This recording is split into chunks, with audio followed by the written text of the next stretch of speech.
Okay, so what I'm looking at now is going through with you the assignment that will be coming up as a result of your for the midterm evaluation that's going to come up, and that's this document here. Where it'll be placed into the e-classroom. Let me just go to that, and we will see where it'll be located. In fact, maybe I just load it one time while you're looking at your class. Is this one, I believe? Yes, Wednesday. 2 minutes on. All right. So what will happen is in your midterm evaluation here. All right. So the form's missing here. So let me just go back and update that for you. So where is it? Come on, come on, come on, come on. All right. So edit settings. All right. So I'm going to add a file here.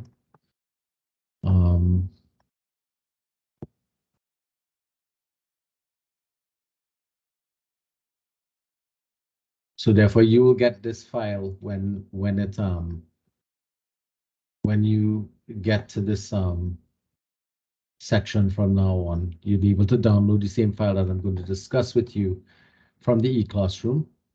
And of course, I'm going to make this visible now as well, because that's one of the other things we're going to have to work on moving forward. So let's get on to the midterm exercise. So the midterm exercise is a midterm reflective exercise, and it's made up of a couple of questions, 3 questions that you're required to answer, and there's no word limits for things, right? So don't worry about that. Generally, what you would do is create a normal assignment document with a title page, page numbers, table of contents, and so on, in which you will house your response to these questions, and where necessary, you to utilize appropriate citation for the document. I am suggesting that, as per normal, we use our APA format. The paper itself is marked out of 65%, but it counts for 20% of your final grade.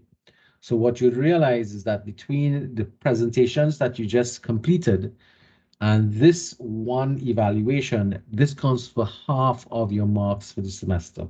So it will serve you well to pay attention to what you're doing in this exercise to try and get as best a mark as possible, well in your 90s if possible, if not 100. All right.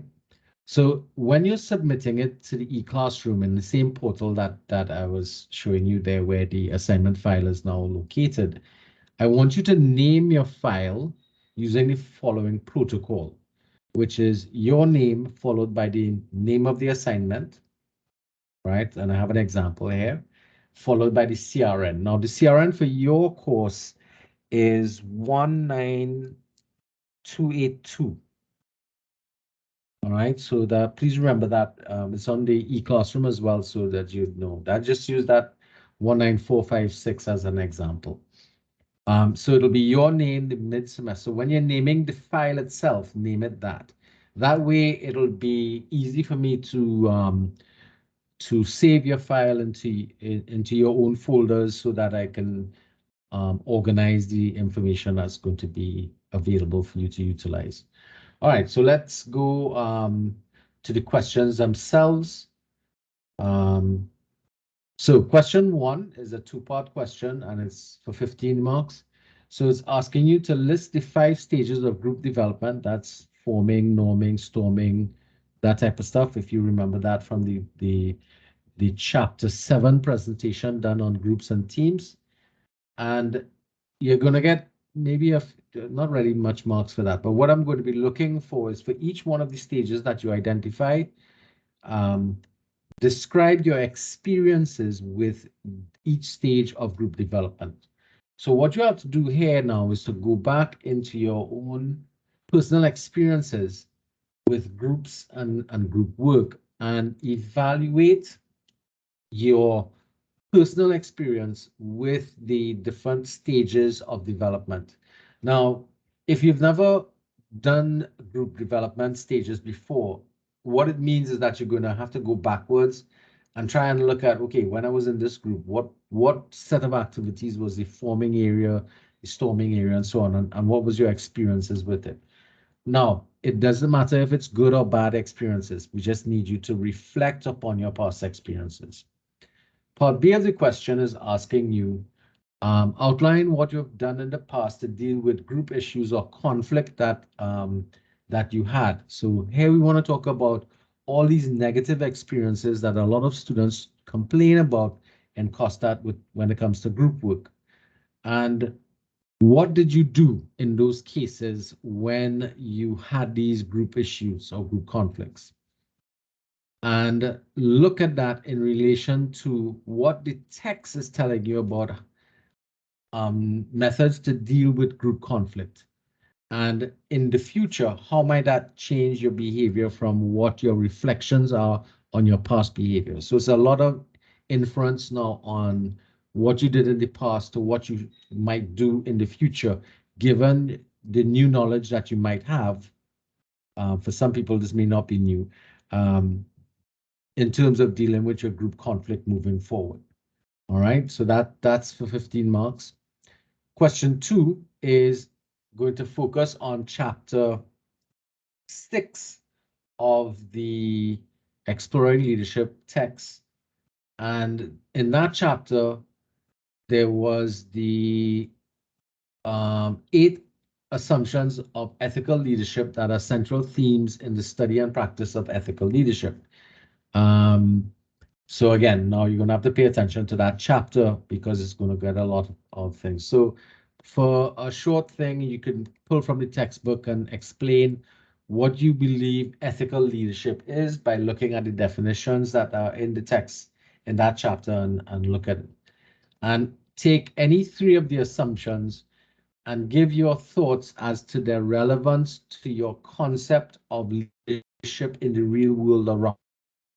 Support your response with examples of current behaviors that you're familiar with in terms of leadership around us. Now, it need not be in the political sphere. It may be private in terms of leadership experiences you've had in your own work environment, your social environment, or maybe in your past history in schools and other organizations that you've worked with. So look at any 3 of the 8 assumptions and discuss your how relevant they are in given what you see happening around us. So it is about reflecting on what we see our leaders doing around us and whether or not these assumptions for ethical leadership are important, relevant, or is it something that, you know, we could do without kind of thing. So it's basically going to be, again, your reflections on what's going on in relation to the assumptions that the text is making for the model and put it into practice in evaluating leadership around you, current leadership around you. All right, and that then brings us to the last question, which is for 40 marks. Now, this again comes from chapter 6 of the same text that we've been talking about. Think of an ethical dilemma you have faced or somehow were involved with. Work through that dilemma using the ethical decision-making model identified by Kidder in chapter 6 of Exploring Leadership by Conhives, Lucas, and Mahmoudi. All right.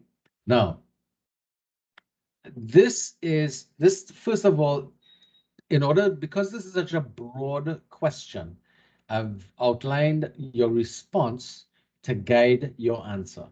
So I'm allowing for you to define what is an ethical dilemma. And for those of you who remember, or maybe even the group that presented this, can you tell me what is an ethical dilemma?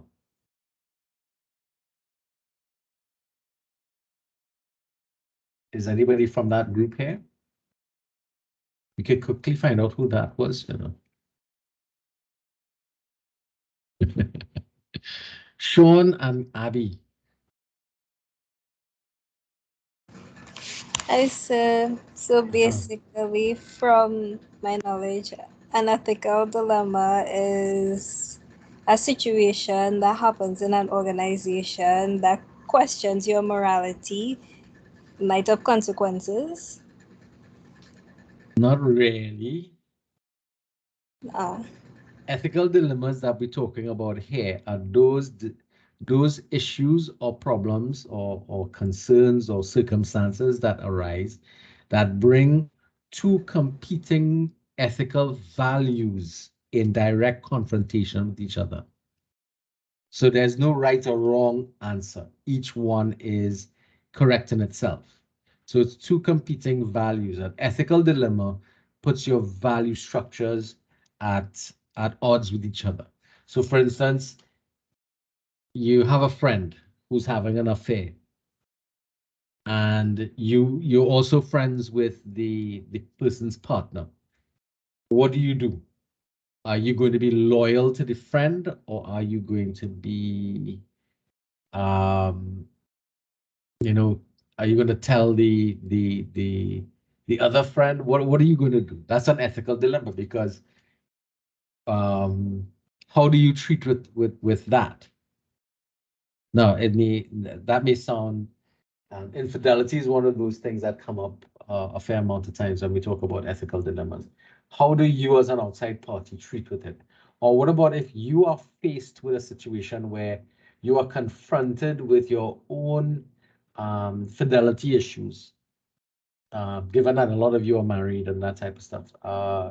Those are things that you can bring up in your discussion, where your values of of self self-fulfillment and recognition and your faith or your fidelity in a relationship that you have, how do you resolve those things? So the idea is ethical dilemmas aren't easy to deal with because there's no clearly right or wrong response, because it's competing between two competing correct values that you have, all right? Um, which is something that you need to explore. So the first part of it is explaining what is an ethical dilemma. And you, of course, lost 2 marks there, Abby. All right. Okay. List and describe the 4 ethical dilemma types or paradigms. Now, so in that chapter, we talk about Kidder's model. Now, Kidder's model identified the 4 ethical dilemma types or paradigms as short-term versus long-term, individual versus community. There are 2 others. I always never remember this. Why don't I remember this? Hold on a second. So I could get them back.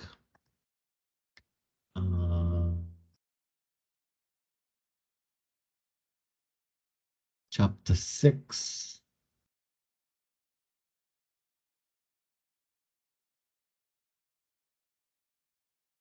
Ethical decision-making models. Please, my people, this is the chapter that I'm talking about. Oops, too big. All right.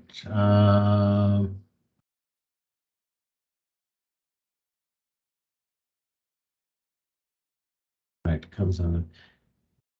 Right, see, so Kidder here defines tough choices. These are ethical decisions. Those that pit one right value against another correct value. All right. Here they are: justice versus mercy, short-term versus long-term, individual versus community, and truth versus loyalty. So for example, the infidelity issue that you might be privy to with your friend, are you going to be honest or are you going to be loyal? They're both correct, those kind of things. Now that then brings us to the next part of the question. All right, list and describe the 4 ethical dilemma types and paradigms. Describe the 3 ethical decision-making models. So again, going back to the Kidder model, when we're looking at that, what we're talking about here would be, how did you go about making a decision? And Kidder provided those 3 principles for the ethical decision-making: ends-based thinking, rules-based thinking, and care-based thinking. Right, guys? This looks familiar? All right. So basically, you're going to describe those three ethical decisions. So I'm looking for an explanation. So this is where the bulk of the work comes in. Identify and adequately describe your own personal dilemma. So you, remember, the question is going to ask you to examine a dilemma that you have. Identify and adequately describe your dilemma. Now, the reason why you need to do that, and you need not put in details like names and that kind of stuff if it's something that is sensitive. Um, you need to give me an idea of what was the choice that you were facing or that you were involved with. Analyze how you resolve that dilemma in light of the guidelines that we looked at before, the paradigm and then the ethical decision. So basically what you're going to have to do is to determine what paradigm were you facing. Was it a short-term versus long-term? No, it will not necessarily be only one. It could be a combination of those paradigms. And what decision-making tool did you use when the decision was made? Did you make that decision using truth versus loyalty or care-based thinking or rules-based thinking? What was utilized in your decision-making situation that you found? Another common one that comes up sometimes is witnessing somebody cheat in an exam. Who's your friend? You understand? What do you do with that? So in analyzing how you resolve the dilemma, basically what you're doing is you're evaluating your personal dilemma in light of this new model that you have here. Answering the question that follows, would you modify your decision in light of the information that you now have from the ethical decision-making model? And if yes, why? If no, why? So you have to explain. And then there's some marks for your citation, if necessary. If you're utilizing quotations and works from other people, you need to cite. And 10 marks for use of language and organizational paper itself. All right. And that's for 40 marks. So that's why I said this paper is marked out as 65%, but it's weighted out of 100% and represents 20% of your final grade. So those are the three questions that you have to tackle in the evaluation that you have to do for your midterm. Are there any questions about or concerns or anything that you want to get clarified or cleared up? Not on the moment, so I think it's kind of straightforward already. Yeah, it tends to be straightforward, but I know the dilemma gives people some challenges sometimes. All right. With that being said, if there are no questions, I So will what did you pause. do? Oh, right. That's a good question, sir. Very good. Very, very, very good. Who's that trying to come in? Hey, Chaikaran, Carissa. Welcome, Carissa. Well, or welcome back, so to speak. All right, due date for that. So if we go to our schedule, remember today is the 16th. All right. So the midterm exercise starts from today until the 27th. So you have about 2 weeks to get that in. All right. So that's the midterm evaluation. Now I know World Cup starts on the 20th, so I know that might be a distraction. But try and put in some work for that, please. If you miss that deadline, then your next deadline is the 17th of January. But it'll be better for you to kind of knock that out and get it out to the way early o'clock. All right? That answer your question, sir? Yes, sir, thank you. All right. So that means next week, when I'm not going to call a class with you all, but I will be meeting you all on the 30th because we need to start putting things together for the debate exercise that comes up on the 14th of December. So we have some new work to be done there.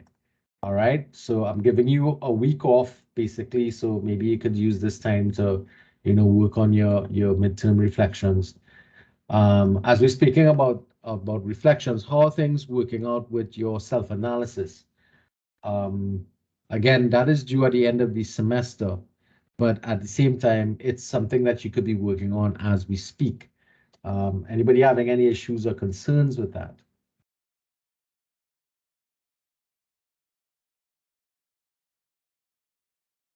No? It have a limit to how much you put in it, or like a word limit, so No, there are anything? no word limits for any of these documents. Okay, I just want to make sure. All right, simply because it's your life. If you want to have a meaningful reflection on your life, then putting a word limit on it is going to be what's the word? It's going to hamper you from being able to express yourself and talk about the things that you need to reflect on and give yourself a chance to explore. Because the question is trying to tell you, find out why you are who you are today. And are you really the person you think you are? That's why you should do a personality test to go along with it and use those tools to help get some more insight into understanding yourself. So in relation to that, that'll be chapter 4 that you need to be focused on and look at some of the exercises that were done between chapters 4 and 5 in relation to that. Okay. All right. So that's the midterm exercise. It's on the website. You could go on the classroom. You could go and download the document so that you'd have the question and start cracking away at it. Now, as per usual, I'd like to speak to first, let me shut down this recording.